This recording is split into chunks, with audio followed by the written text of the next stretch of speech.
escola do mundo, onde eu posso ensinar e aprender. A palavra da sabedoria é a nossa EBD. Deus é o nosso diretor, o Espírito Santo nosso professor. A Bíblia é a cartilha que ensina o caminho, a verdade e a vida.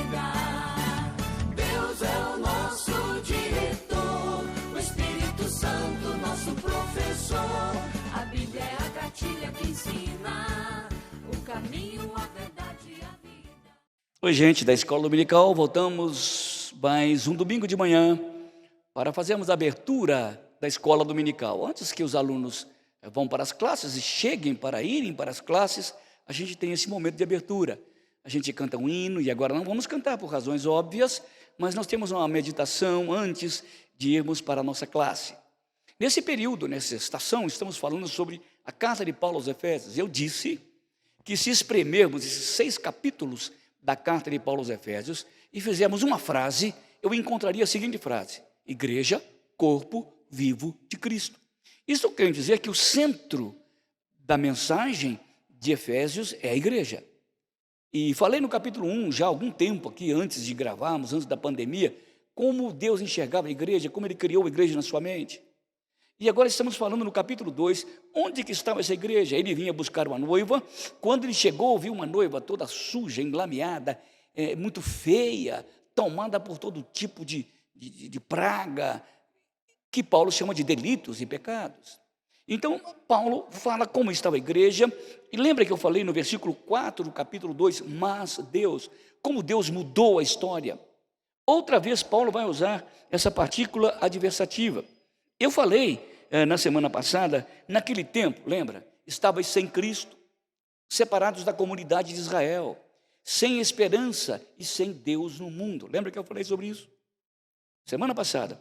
Agora Paulo usa outra vez, ele muda o quadro. Mas agora, estava sem Cristo, separados da comunidade de Israel, sem esperança e ateus, sem Deus no mundo. Mas agora, outra vez Paulo usa essa partícula adversativa para mudar o quadro, para mudar a história.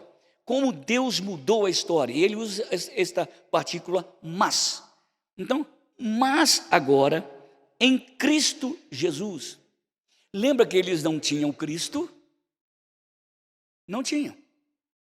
Mas agora lembra que eu falei que está em, dentro, mas agora em Cristo Jesus.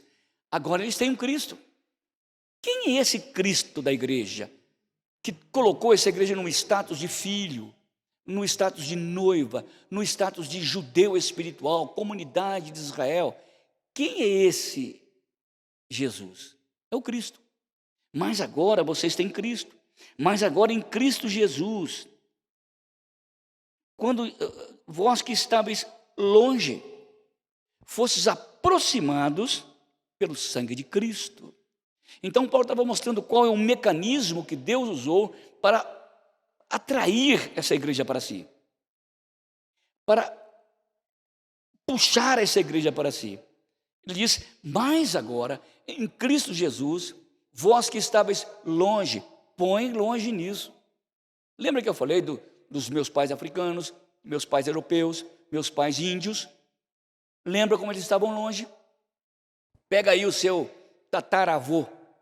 Como ele estava longe, completamente longe. De repente Deus cria uma história lá de trás, e vem como uma onda, pegando esses povos, nações, gente, indivíduos, vai formando um novo povo, que ele chama meu povo, a sua igreja. Mas agora, em Cristo Jesus, vós que estáveis longe, fostes aproximados. Aproximados de quê? Nós estávamos longe. Fomos aproximados de quê? Da família de judeus, da família de Israel. Fomos aproximados do culto. Tanto que o culto nosso cristão, protestante, eu sou presbiteriano protestante, é um culto que nasceu do culto judaico, do monoteísmo, da adoração do único Deus verdadeiro. Nós somos monoteístas porque a nossa cultura é judaico-cristã. Então, esses judeus que adoravam esse Deus verdadeiro e vivo, como Davi e as tribos de Israel, nós temos a mesma cultura. Onde nós herdamos isso? Do Cristo dos judeus, do Jesus de Nazaré, mas agora em Cristo Jesus. Foi o Jesus de Nazaré, que era o Cristo, é que nos aproximou de toda essa realidade da qual nós estávamos longe. Nos aproximou do culto, nos aproximou da Bíblia, só o judeu que tinha.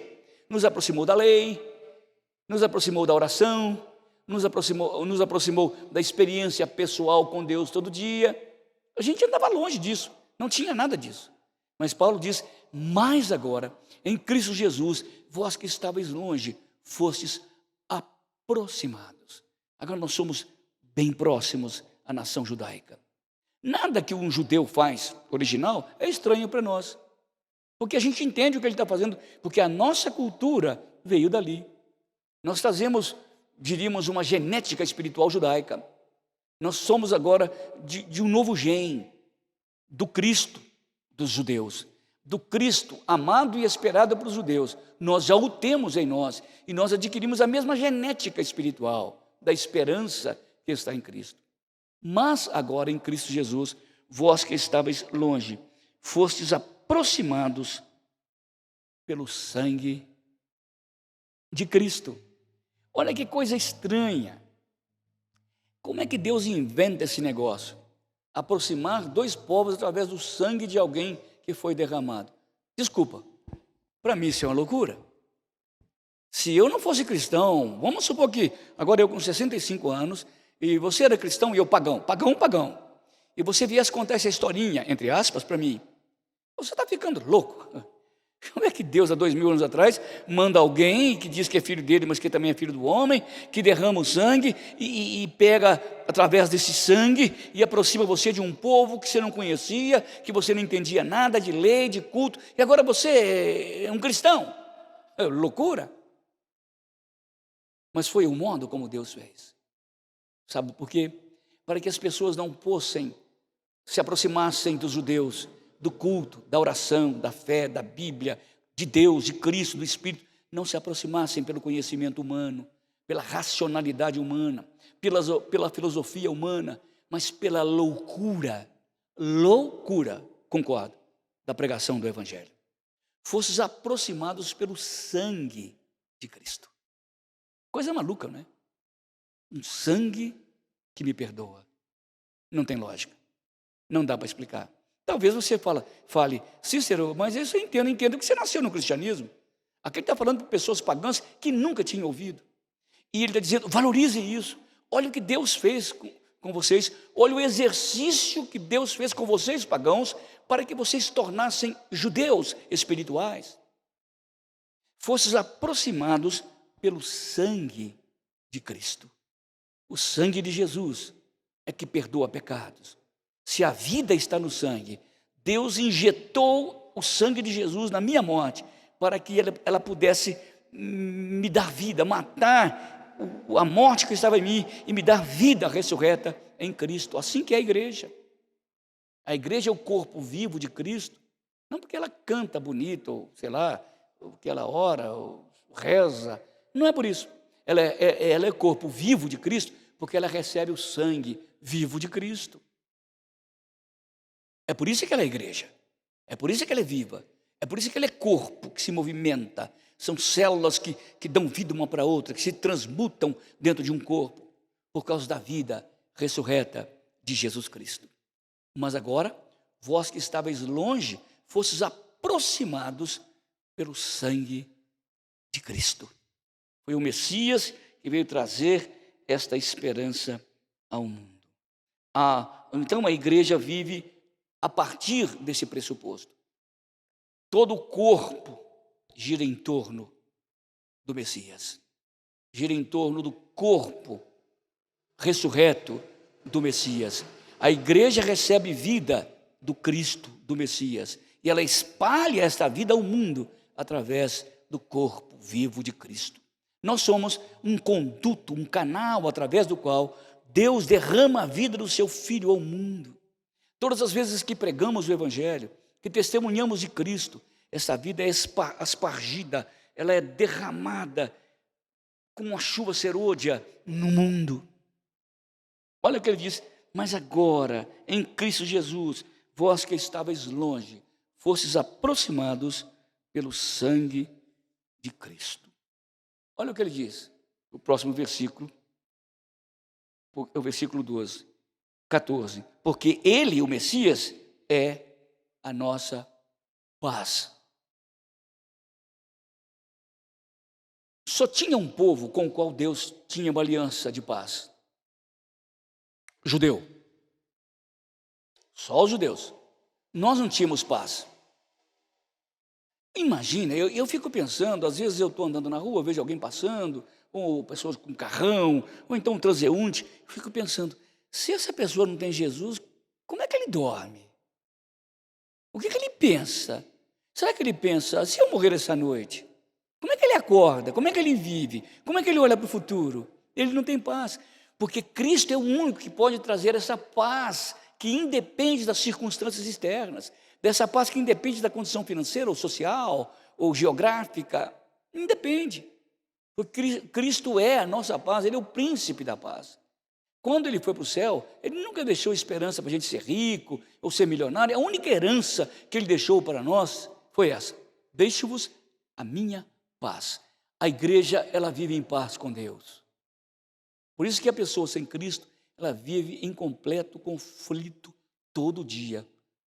Pode resolver alguns problemas externos, é verdade, mas dentro do seu coração está em guerra, porque Deus só pode entrar em paz com o homem através do sangue de Jesus Cristo. Que Deus nos abençoe a compreendermos o que é a igreja, essa coisa extraordinária, e louvarmos a Deus pela igreja e porque somos igreja. Eu só dou a vida, escutem bem, eu só dou a vida por aquilo que Cristo deu a vida, a igreja. O resto não compensa. Que Deus nos abençoe. Vamos orar? Pai, obrigado por esta manhã, porque a escola está para vir e vamos assistir nas nossas casas. Permita, Pai, que a luz do Teu Espírito encha a nossa mente, aqueça o nosso coração, para que mesmo longe uns dos outros, mesmo separados, estejamos unidos pelo corpo de Cristo, pela vida ressurreta de Cristo, pelo Espírito de Cristo que em nós habita. Em nome dele, o Messias, o desejado de todas as nações, é que nós oramos. Amém. Deus abençoe. Até a próxima.